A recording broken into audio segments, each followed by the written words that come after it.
నేను ఎప్పుడు ఆ విషయం నాకు ఇష్టం లేదు మాట్లాడటం, కానీ ఇవాళ ఆ ద్రౌపది అమ్మని చూశాను ఆలయంలో. మీ అందరికీ తెలుసు ద్రౌపది అమ్మ గురించి, మీకు తెలుసా లేదా? అప్పుడు కౌరవులు ఏం చేశారు? ఆవిడి భర్తని అవమానించాలని సిగ్గు లేకుండా ఒక ఆడదని, ద్రౌపది అమ్మని సభలోకి తీసుకొచ్చి ఆ అమ్మ చీరలాగారు. ఎందుకు? భర్తని కొట్టడానికి.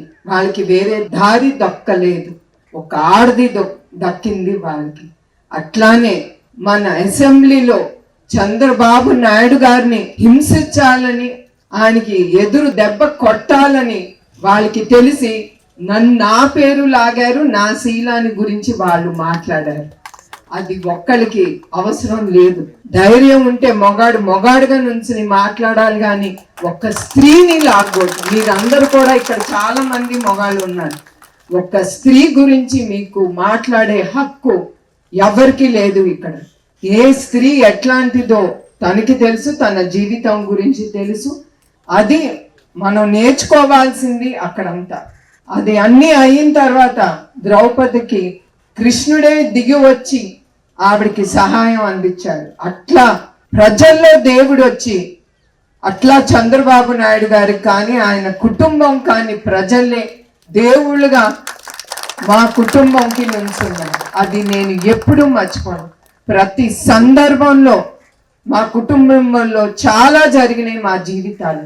ఇప్పుడే అన్నారు తిరుమలలో ఆ బాంబులు పెట్టి నక్సలైట్లు, కానీ ఇప్పుడు కూడా మా కుటుంబం హిట్ లిస్ట్లో ఉన్నా కూడా, ఇట్లాంటి అవమానాలు చాలా ఎదుర్కొన్నా కూడా ఆ దేవుడు అనేవాడు ఉంటాడు.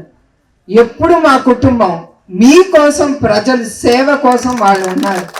వాళ్ళు అట్లా మా కుటుంబం ఉంది గనక ఆయన్ని రాజమండ్రిలో నిర్బంధించినప్పుడు మీ అందరికీ తెలుసు, రుజువు ఏమీ లేకుండా 57 రోజులు నుంచున్న ఆయన ఖైదీ చేసినప్పుడు అప్పుడు దేవుడే దిగొచ్చి ప్రజల ద్వారా ముందుకొచ్చారు. అదే గనక ఆయన తినుంటే ఆ 26 కోట్లని చివరికి చెప్పారు. ఆ 26 కోట్లు కూడా వాళ్ళు చూపించలేకపోయారు. అది మా కుటుంబం అంటే. అట్లానే ఇప్పుడు నా గురించి మీ ముందర ఎందుకు చెప్తున్నానంటే, ఏనాడు నేను ఆ విషయం మాట్లాడలేదు.